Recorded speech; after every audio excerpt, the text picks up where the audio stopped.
Bismillahirrahmanirrahim. Assalamualaikum warahmatullahi wabarakatuh. Perkenalkan, saya Eka Sarwinda, calon guru penggerak SD Negeri 1 Calang, Aceh Jaya. Pada kesempatan ini, saya akan memaparkan hasil aksi nyata saya modul 1.4 Budaya Positif. Perkenalkan, beliau berdua adalah fasilitator dan pengajar praktik saya, yaitu Bapak Mahlizar dan juga Bapak Ernal Novriandi. Berikut ini merupakan rancangan tindakan aksi nyata saya.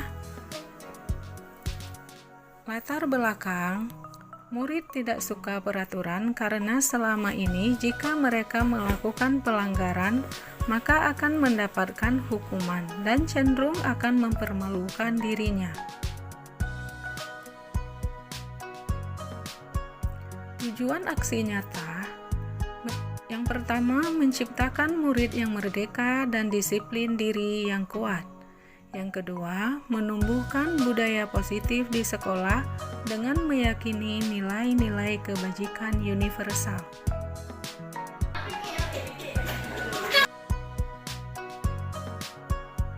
Sebagai tolak ukur, kegiatan ini adalah terbentuknya keyakinan kelas melalui kegiatan kesepakatan kelas yang dilakukan wali kelas dan siswa. Selanjutnya, siswa mampu menerapkan dan menjalankan keyakinan kelas yang telah disepakati dan diyakini. Lini masa langkah-langkah tindakan yang akan dilakukan. Yang pertama, menghadap kepala sekolah untuk menjelaskan pentingnya penanaman budaya positif dan keyakinan kelas di sekolah, sekaligus meminta izin untuk mendiseminasi pada rekan guru. Yang kedua, mengumpulkan rekan guru untuk melakukan diseminasi pemahaman materi budaya positif. Yang ketiga, berkoordinasi dan berkolaborasi dengan rekan guru wali kelas untuk membuat keyakinan kelas. Dukungan yang dibutuhkan. Yang pertama, dukungan dari kepala sekolah, rekan guru, serta murid agar tindakan yang telah disusun dapat dilakukan secara lancar dan menyeluruh. Yang kedua, sarana dan prasarana untuk menumbuhkan budaya positif di sekolah. Yang ketiga, orang tua murid dalam melakukan budaya positif di rumah. Berikut ini merupakan kegiatan diseminasi di sekolah mengenai pemahaman dan penerapan budaya positif. Bismillahirrahmanirrahim. Assalamualaikum warahmatullahi wabarakatuh. Hamdan syukran lillah, salatan wa salaman ala rasulillah. Yang saya hormati Bapak Kepala Sekolah, Bapak Ibu Dewan Guru yang sudah berhadir hari ini. Alhamdulillah, hari ini kita akan berdiskusi. Sekalian kami menyebarkan dan memberitahukan kepada rekan-rekan sekalian tentang penerapan budaya positif yang lebih baik di sekolah kita. Ada beberapa hal yang akan kita jabarkan dan kita akan menjabarkannya secara perlahan. Diawali dengan Bu Eka akan menyampaikan tentang apa ya Bu Eka? Yang pertama, oke, baik, langsung saja ke Bu Eka. Pemaparannya kita dengarkan bersama-sama. Pada Bu Eka kami persilahkan dengan teman-teman.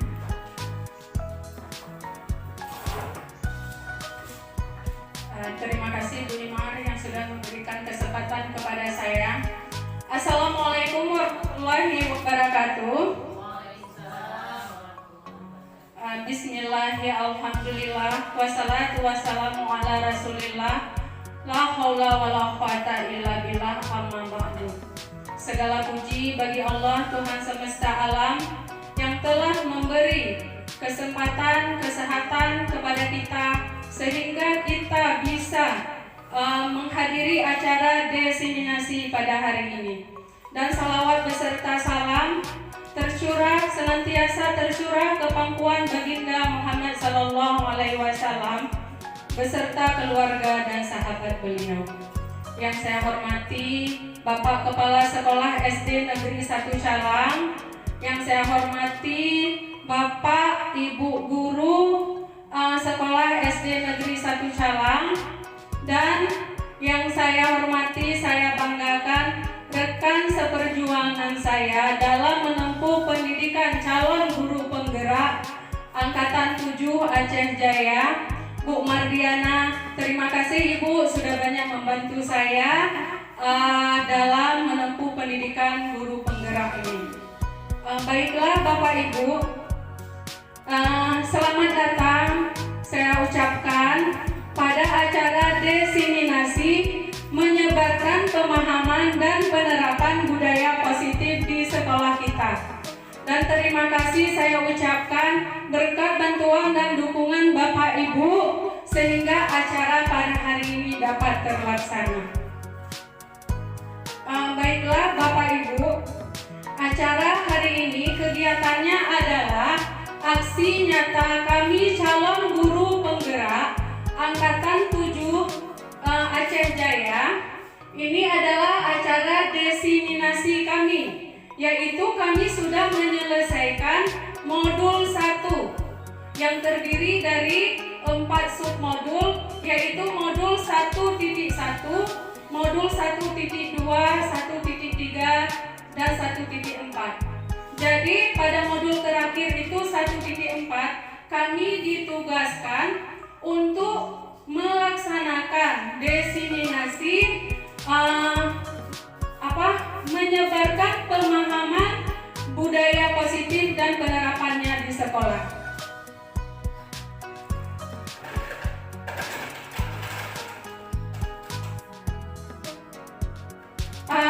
Bapak Ibu, budaya positif adalah suatu pembiasaan yang bernilai positif yang di dalamnya mengandung sejumlah kegiatan yang mampu menumbuhkan karakter murid. Budaya positif ini kita mulai membangunnya di dalam kelas terlebih dahulu. Baru setelah itu nanti akan menjadi pembiasaan di lingkungan sekolah kita. Nah, Bapak Ibu di sini ada 7 konsep utama modul budaya positif.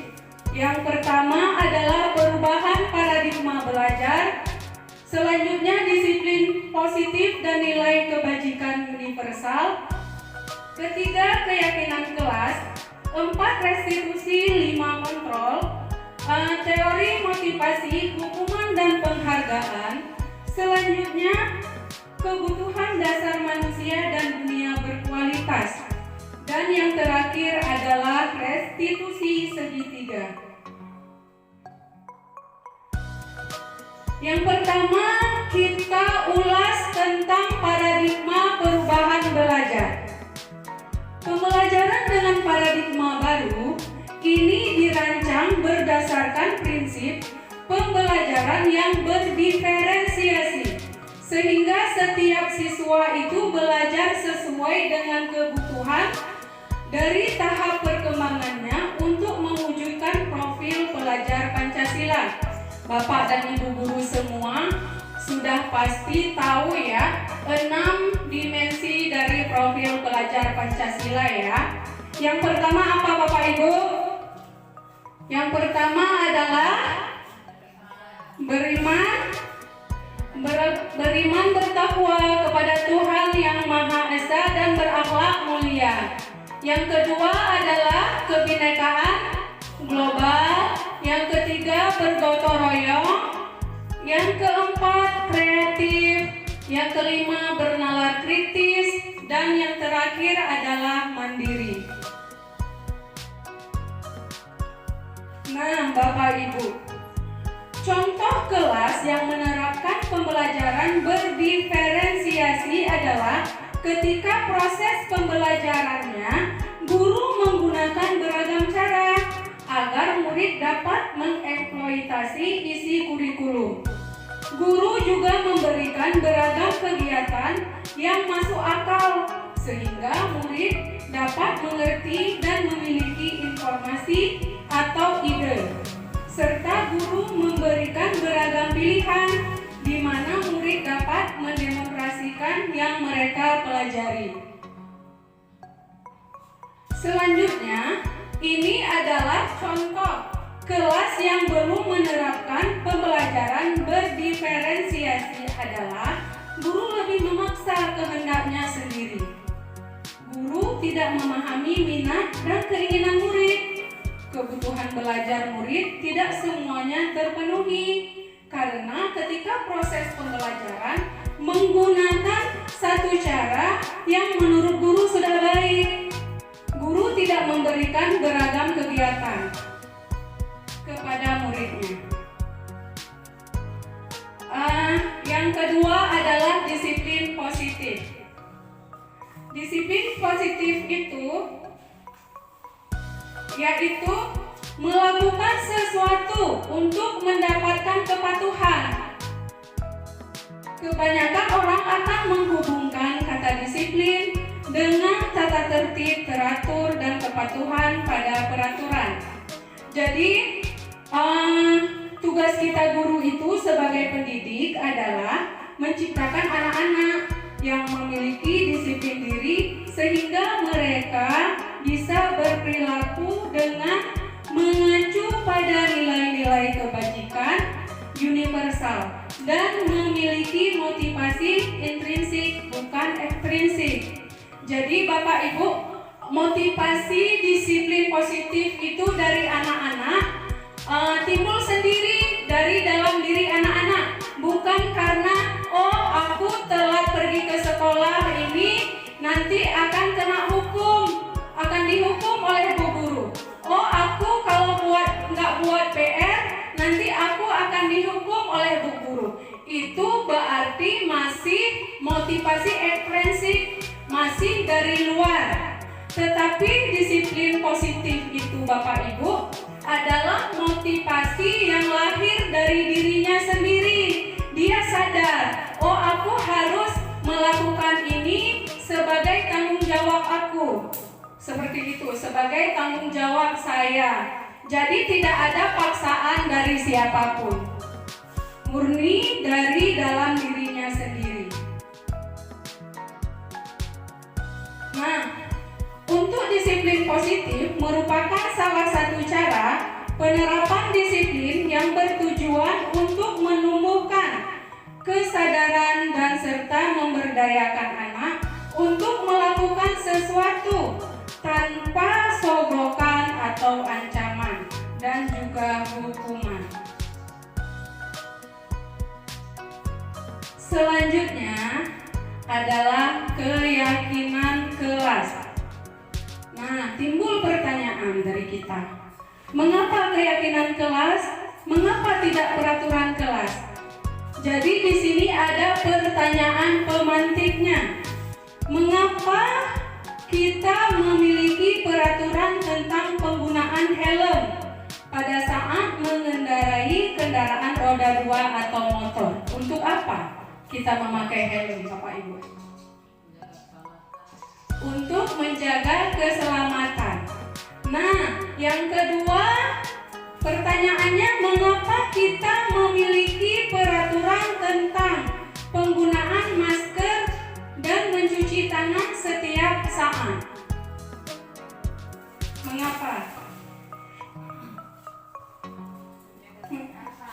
Iya, untuk menjaga kesehatan. Benar sekali Bu Rahida. Jadi nilai keselamatan dan nilai kesehatan inilah sebagai suatu keyakinan. Karena kita yakin tadi, yakin, kalau aku memakai helm aku selamat. Kalau saya memakai masker saya akan selamat.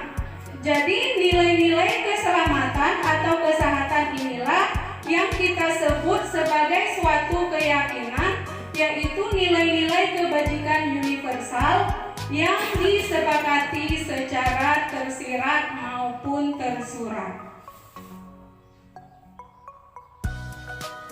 Nah, Bapak Ibu, sebulan kemarin itu saya sudah membuat kegiatan membuat keyakinan kelas di kelas 6. Jadi yang pertama itu saya mendiskusikan tentang kesepakatan kelas dengan anak-anak.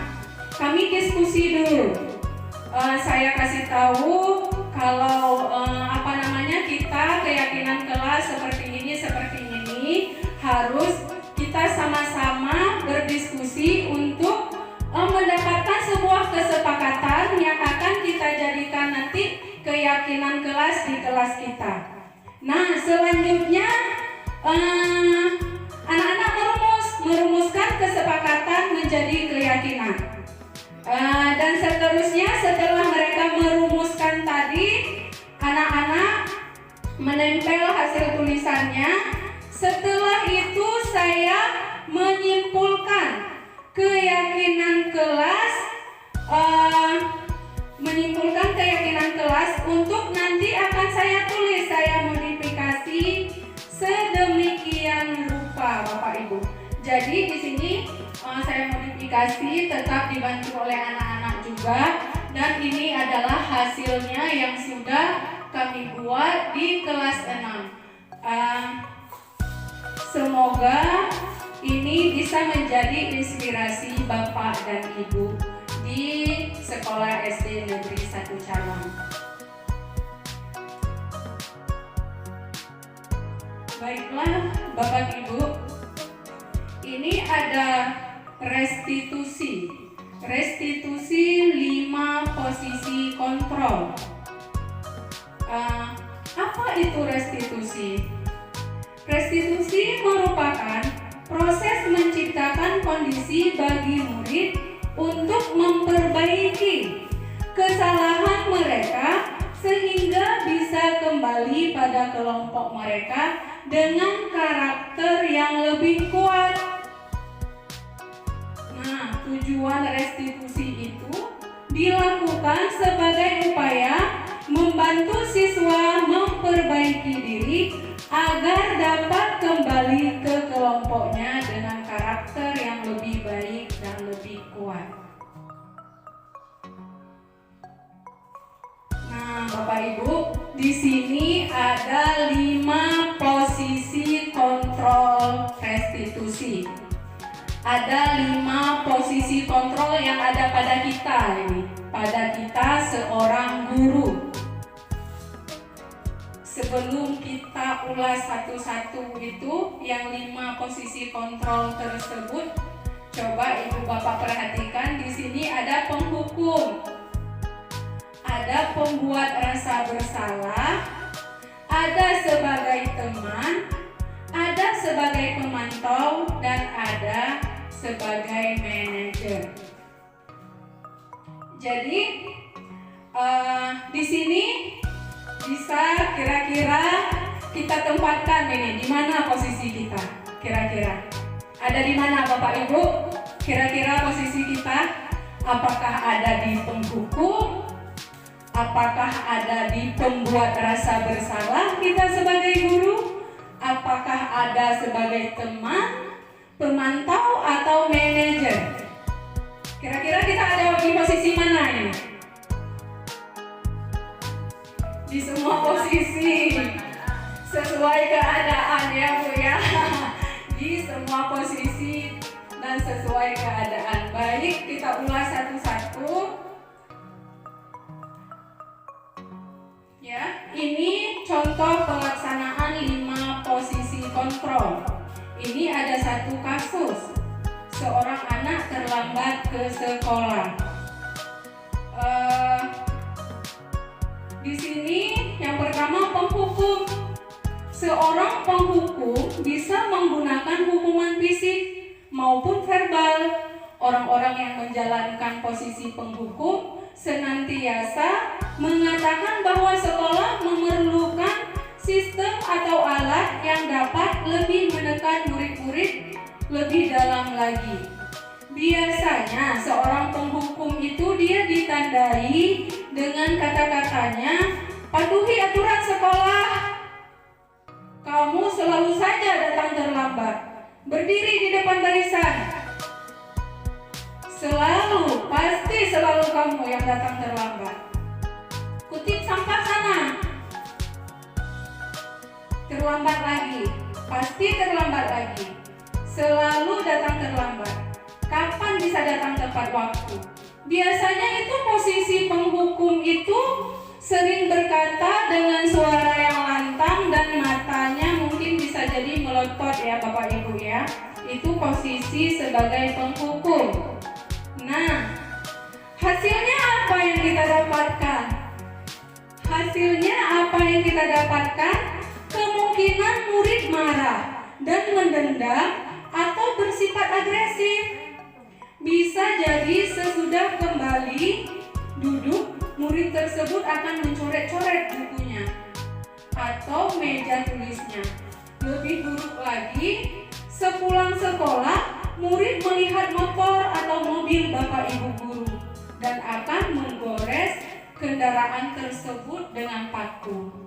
Jadi itu hasilnya tadi. Nah, baik Bapak Ibu, selanjutnya adalah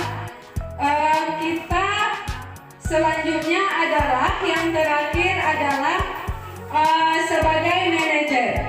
Posisi di mana guru berbuat sesuatu bersama dengan murid, mempersilakan murid mempertanggungjawabkan perilakunya, mendukung murid agar dapat menemukan solusi atas permasalahannya sendiri. Apa yang kita yakini? Kembali ke keyakinan kelas tadi yang sudah kita buat. Apakah kamu meyakininya? Apakah kamu melanggar keyakinan kelas yang kamu yakini? Jika kamu meyakininya, apakah kamu bersedia memperbaikinya? Apa rencana kamu untuk memperbaiki hal ini? Nah, hasil yang kita dapat adalah murid dapat menjadi pribadi yang mandiri, merdeka, dan bertanggung jawab atas segala perilaku dan sikapnya yang pada akhirnya dapat menciptakan lingkungan positif, nyaman, dan aman. Baiklah Bapak Ibu, itu tadi 5 posisi kontrol restitusi. Bisa jadi dalam praktik penerapan kita disiplin dalam sehari-hari, kita akan kembali ke posisi teman atau pemantau karena murid ditangani belum siap diajak berdiskusi atau diundang melakukan restitusi. Jadi demikianlah desiminasi saya dalam menyebarkan budaya positif di sekolah. Lebih dan kurang saya minta maaf. Wassalamualaikum warahmatullahi wabarakatuh.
Baik, terima kasih kawan-kawan. Sebelumnya mohon maaf karena memang kondisi juga kita harus cepat, kami juga harus cepat besok terakhir. Jadi apabila buat mohon maaf dan mohon pengertiannya yang luar biasa. Baik, saya mulai biar kita tidak lama lagi. Bapak Ibu sekalian, ada 3 poin lagi yang akan coba saya jelaskan. Kalau tadi Bu Eka tentang masalah disiplin positif terkait dengan 5 posisi kontrol ya. Ada manajemen kelas, dan restitusi. Jadi saya akan menjelaskan tentang teori motivasi, hukuman dan penghargaan serta restitusi. Tidak perlu panjang lebar, kita hanya perlu tahu saja teori motivasi itu apa, terkait dengan kebijakan apa yang akan kita lakukan kepada anak ketika anak berbuat salah. Baik, kita baca dulu apa itu teori motivasi. Mari kita tanyakan ke diri kita sendiri, bagaimana kita berperilaku? Mengapa kita melakukan segala sesuatu? Apakah kita melakukan sesuatu karena ada dorongan dari lingkungan atau bagaimana? Misalnya kita pergi sekolah, apakah kita pergi tepat waktu itu untuk diri kita sendiri, untuk dipuji oleh kepala sekolah, atau memang takut kena hukuman? Nah, itu semuanya ada di diri kita, dan disitulah kita tahu kalau kita jawabannya karena takut sama kepala sekolah. Berarti motivasi kita itu berada di mana? Nanti kita tahu ya. Nah, ternyata ada 3 macam posisinya, yaitu yang pertama untuk menghindari ketidaknyamanan atau hukuman. Yang kedua adalah untuk mendapat imbalan. Dan yang ketiga yang paling kita harapkan yaitu untuk menghargai diri sendiri dan dengan nilai-nilai yang mereka percayai. Kesepakatan bersama itu yang menjadi poin utama ketika kita melakukan sebuah hal ya.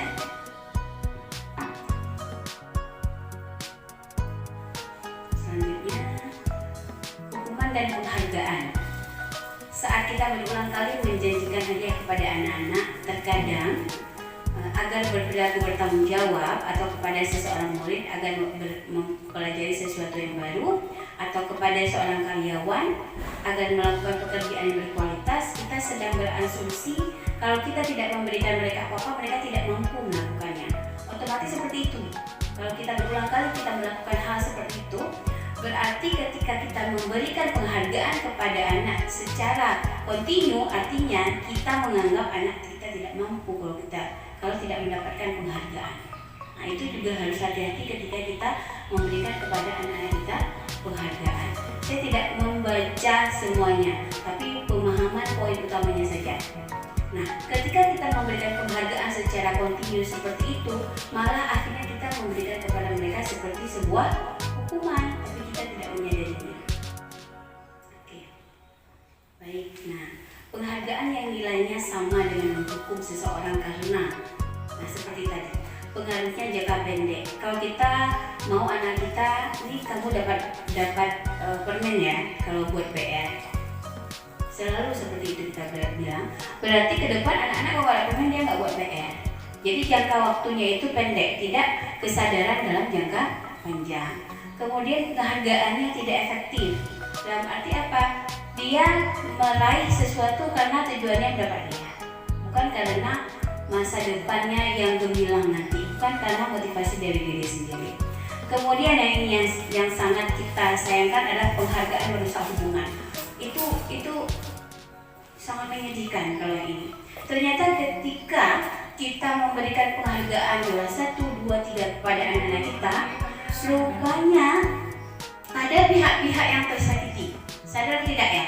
Ketika kita memberikan juara 1, 2, 3 untuk si A, si B, si C, ternyata ada anak-anak lain yang sudah sangat keras berusaha tidak dapat apa-apa, sakit hatinya. Ya kan? Gak usah jauh beda. Kalau saya dapat jilbab, guru saya buat Erni gak dapat jilbab, sakit gak hatinya Erni? Ini dari anak-anak ceritanya. Puas hati kan? Apalagi kita untuk anak kita. Begitulah perbandingannya. Nah, penghargaan yang menghukum, itulah maknanya. Jadi sebenarnya, tetapi bukan tak boleh kita kasih penghargaan, tapi bijaksanalah dalam berbuat gitu. Nah, kemudian restitusi saya tidak bilang lagi karena sudah disebutkan oleh Bu Eka. Tapi ada pendekatan yang memang harus kita lakukan tidak biasa. Ya, ada tiga langkah restitusi ya. Nah, nanti kita jelaskan. Kemudian ini kebutuhan dasar manusia. Ketika kita menghadapi anak-anak yang bermasalah, misal anak mencuri barang milik kawannya, kenapa dia mencuri? Kita harus memperhatikan 5 kebutuhan dasar anak-anak kita. Ya, nih.